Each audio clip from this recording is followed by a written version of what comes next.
Guys, it's Ron here to talk today about the Thunderbolt Solar 100-watt solar panel kit.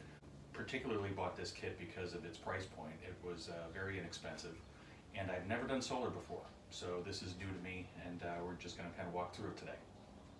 The kit comes with four 25-watt rigid solar panels.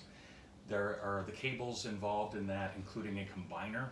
I'm going to leave you to figure that out because it should be self-explanatory. There's a wire that comes off the top of each of the solar panels. It goes into the combiner. It then sends the circuit along into the charge controller. Before we talk about the charge controller, I want to take a minute and talk about the battery. This is a 12-volt Marine and RV deep cycle battery. It's a full-size battery. I decided to go with this size simply because of the amount of power it can produce, whether we have a power outage at home and I need to set up the solar panels and hook up a TV or the internet router or whatever it is here, or I'm on the road and have to leave the house for any reason. It should provide plenty of power over a good long period of time. So this is the charge controller. On the bottom, I don't know if you can see this, the battery connector, what it came with was a wire that could go underneath these two screw-in terminals. And what they provided on the other side was a clamp like this for the battery. I did not like this option. I decided to go ahead and go with a couple of electrical terminals, just that it could be more securely tied to the battery. The whole point of this is just to do a bench test before I actually install it in the vehicle. If I do install it in the vehicle, I want to make sure that I can take it out if we do have the power outage at home. So I've installed the charge controller to the battery, positive and negative, and as you can see, it comes up with a reading already of 12.7 volts.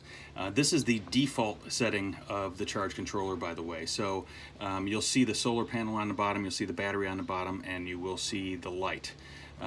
Since this is a sealed battery, you'll have to change the type of battery that it's in. So push the bottom button here and hold it, and it will come up with the type of battery. Now mine, I already changed it to sealed. I will push and hold this to show you the other options. It flashes, and you can push this again and it'll say flooded. So this would be the type of battery that you would put, you'd have to go ahead and fill it with distilled water from time to time, just like a golf cart battery or boat battery. And then there's the gel type battery. So there is a fourth type on here. I went back up to flood, go back up this sealed. There's a user defined. I don't know what that is. This is a sealed battery, so I went ahead with this. Push and hold on sealed, and it stops. After that point, it will, if you just leave it alone, it will go back to standard. So at this point, it's time to go ahead and install the solar, and that is as simple as just going ahead and connecting this cable to the solar input right here. And as you can see already, we're showing voltage, and it's going up. So on the bottom here, there's alternate positions to install solar. I don't see a need to use that.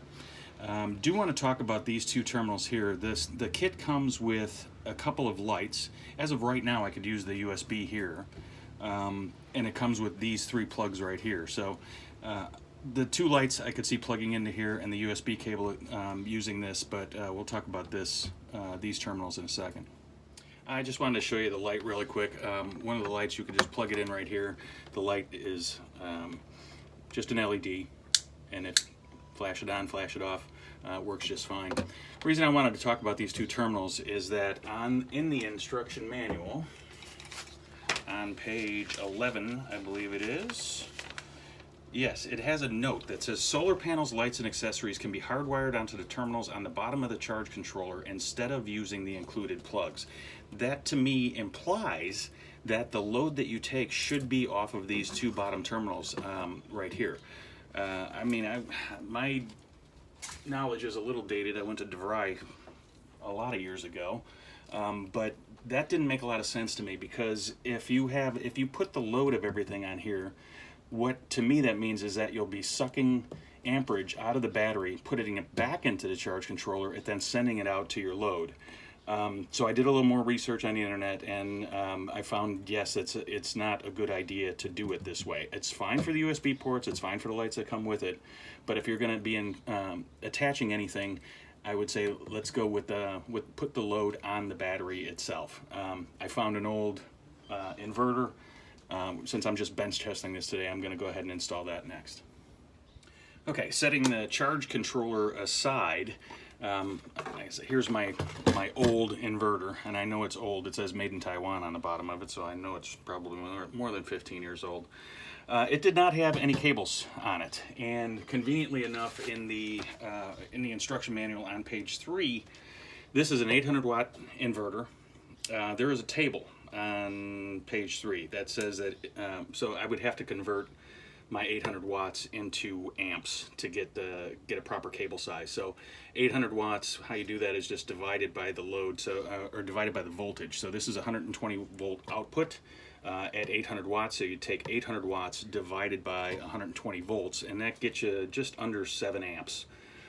So being 7 amps, when I look at the chart, I could actually get away with an 18 gauge cable. 18 gauge cable is really thin, and I don't have any laying around right now. So I found a 14 gauge cable, so I went ahead and just made a couple of connectors and a couple of short cables, and I'll go ahead and hook that up.